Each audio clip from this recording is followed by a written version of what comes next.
സർക്കാരിന്റെ അഭിമാന പദ്ധതിയായി കൊട്ടിഘോഷിച്ച Ayushman Bharat health insurance പദ്ധതി ആരംഭിച്ച് 7 വർഷത്തിനു ശേഷം ഇതാ തവിടുപൊടിയായിരിക്കുന്നുവെന്ന് കണക്കുകൾ പുറത്തുവരുന്നു.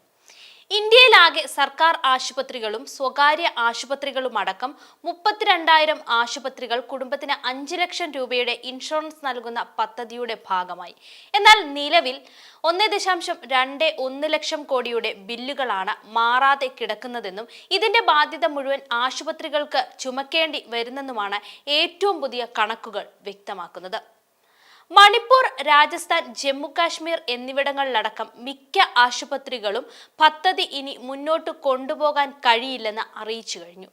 ഇതുവരെ ഇവർക്കുള്ള പണം കേന്ദ്ര സർക്കാർ നൽകിയിട്ടില്ല. നിലവിലെ ആയുഷ്മാൻ ഭാരതിനൊപ്പം ചിരായു യോജന എന്ന സംസ്ഥാന പദ്ധതി കൂടി നടപ്പാക്കിയ ഹരിയാനയും പദ്ധതി അപ്പാടെ വേണ്ടെന്ന് വെക്കുകയാണ്. ഓഗസ്റ്റ് 7-ന് ശേഷം 600 സ്വകാര്യ ആശുപത്രികൾ ആയുഷ്മാൻ ഭാരത് പ്രധാനമന്ത്രി ജൻ ആരോഗ്യ യോജന പദ്ധതിയിൽ നിന്നും പിന്മാറി. ഇവർക്ക് മാത്രം 500 കോടിയോളമാണ് കൊടുക്കാനുള്ളത്. മറ്റ് ആശുപത്രികളും പദ്ധതിയിൽ നിന്നും പിന്മാറുമെന്ന് ഇതിനോടകം അറിയിച്ചും കഴിഞ്ഞു. നിലവിലെ 12 കോടി സാമ്പത്തികമായി പിന്നാക്കം നിൽക്കുന്ന കുടുംബങ്ങൾ ഹരിയാനയിലുണ്ട്.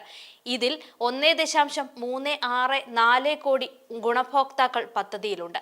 കേന്ദ്ര സർക്കാരിന്റെയും സർക്കാർ ഉദ്യോഗസ്ഥരുടെയും നിലപാടുകളാണ് പദ്ധതിയെ പിന്നോട്ടടിക്കുന്നതെന്ന് ഹരിയാന ആയുഷ്മാൻ സമിതി പ്രസിഡന്റ് ഡോക്ടർ സുരേഷ് അറോറ പറഞ്ഞിരുന്നു. കഴിഞ്ഞ ഫെബ്രുവരിയിൽ പാർലമെന്റിൽ പദ്ധതിയെ പ്രകീർത്തിച്ചുകൊണ്ട് നരേന്ദ്രമോദി രംഗത്ത് വന്നിരുന്നു. ഇന്ത്യയിലൊട്ടാകെ 1.20 ലക്ഷം കോടി ആളുകൾക്ക് പണം പോക്കറ്റിൽ നിന്നും നൽകാതെ ചികിത്സയ്ക്ക് വിധേയമാകാൻ കഴിഞ്ഞെന്നും മോദി വലിയ അഭിമാനത്തോടെ പ്രഖ്യാപിച്ചു. എന്നാൽ ഇതിന്റെ പണം പോയത് വിവിധ ആശുപത്രികളുടെ ബജറ്റിൽ നിന്നാണെന്ന് മാത്രം. നിലവിൽ 3-ാം തവണയാണ് ഹരിയാനയിലെ ആശുപത്രികൾ പദ്ധതിയിൽ നിന്നും പിന്നോട്ട് പോകുന്നതെന്ന് അറിയിച്ചിട്ടുള്ളത്. 2023 മുതൽ ഹരിയാനയിലെ സ്ഥിതി വളരെ മോശം തന്നെയാണ്. സർക്കാർ ഫണ്ട് അനുവദിക്കുന്നില്ല. സ്വകാര്യ ആശുപത്രികൾക്ക് ചികിത്സയ്ക്ക് ചെലവഴിച്ച പണം ലഭിക്കുന്നില്ല. ബജറ്റിൽ വകയിരുത്തുന്ന പണം മതിയാകുന്നില്ല എന്നതാണ് പ്രധാന പ്രശ്നമെന്നും Indian medical association secretary Dhirendra സോണിയും പറഞ്ഞിരുന്നു.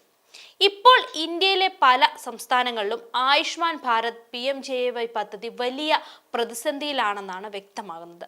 മുകളിൽ പറഞ്ഞ കണക്കുകൾ സൂചിപ്പിക്കുന്നത് പദ്ധതി സർക്കാർ പ്രഖ്യാപിച്ച പോലെ വിജയകരമല്ല, മറിച്ച് ആശുപത്രികൾക്ക് വൻ സാമ്പത്തിക ബാധ്യതയായി മാറിയിരിക്കുകയാണ്. കേരളത്തിലും സമാന സാഹചര്യം ഉണ്ടാകാനുള്ള സാധ്യതയും തള്ളിക്കളയാൻ കഴിയില്ല. കാരണം കേന്ദ്രത്തിൽ നിന്നുള്ള ഫണ്ട് സമയത്ത് ലഭിക്കാത്തത് വലിയ പ്രശ്നം തന്നെയാണ്.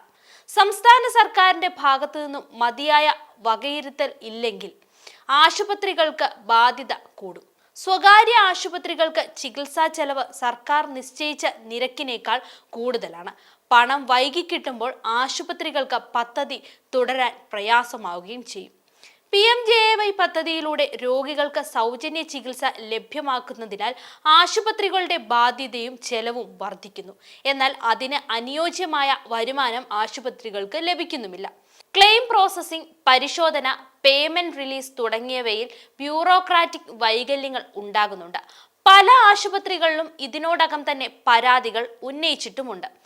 ആരോഗ്യത്തിന് ആവശ്യമായ ബജറ്റ് കുറയുന്ന പ്രവണത രാജ്യത്താകെ തന്നെ നമുക്ക് കാണാൻ കഴിയും. സംസ്ഥാന സർക്കാരുകൾക്കും അവരുടെ തന്നെ പദ്ധതികൾക്കുള്ള മുൻഗണന കൂടുതലായതിനാൽ കേന്ദ്ര പദ്ധതി പിന്നോട്ട് പോകാനിടയുമുണ്ട്. അങ്ങനെയാകുമ്പോൾ കേരളത്തിൽ സംഭവിക്കാൻ പോകുന്നത് സ്വകാര്യ ആശുപത്രികൾ പിന്മാറുന്നതാകും. ഹരിയാന, രാജസ്ഥാൻ, മണിപ്പൂർ പോലെ തന്നെ കേരളത്തിലെ സ്വകാര്യ ആശുപത്രികളും പദ്ധതിയിൽ നിന്ന് മാറാൻ സാധ്യതയുണ്ട്. ഇത് സാമ്പത്തികമായി പിന്നോക്കം നിൽക്കുന്ന രോഗികൾക്ക് സൗജന്യ ചികിത്സ കുറയാൻ ഇടയാക്കും.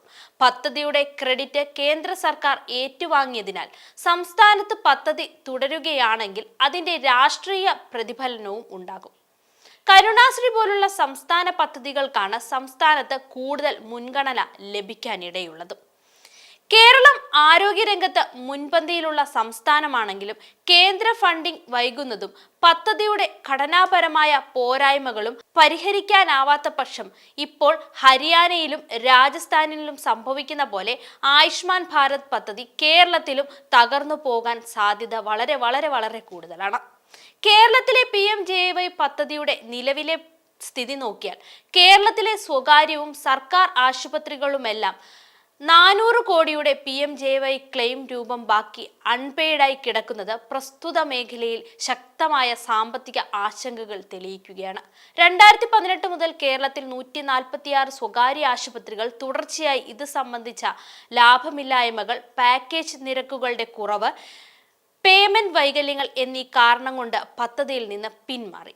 കേരളം സ്വന്തം കാരുണ്യ ആരോഗ്യ സുരക്ഷാ പദ്ധതിയുമായി PMJY സംയോജിപ്പിച്ചെങ്കിലും അതിന്റെ ട്രസ്റ്റ് മോഡ് രൂപത്തിൽ തന്നെ ഫിനാൻഷ്യൽ ക്ലെയിം കൈകാര്യം ചെയ്യുന്നത് വലിയ സാമ്പത്തിക ബാധ്യതകൾ, അതായത് ഏതാണ്ട് 1128 കോടി വരെ സൃഷ്ടിച്ചു.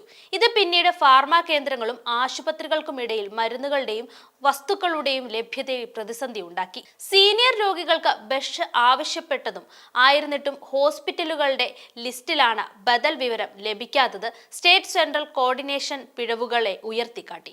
ഹരിയാന, രാജസ്ഥാൻ, ജമ്മു കാശ്മീർ തുടങ്ങിയ സംസ്ഥാനങ്ങളിലാണ് PMJY സംബന്ധമായ പ്രശ്നങ്ങൾ മുൻകൂട്ടി കാണപ്പെടുന്നത്. എന്നാൽ അധികം താമസിയാതെ തന്നെ കേരളത്തിലേക്കും PMJY പദ്ധതി അവതാളത്തിലാണെന്ന് കാണിക്കേണ്ടി വരികയും ചെയ്യും.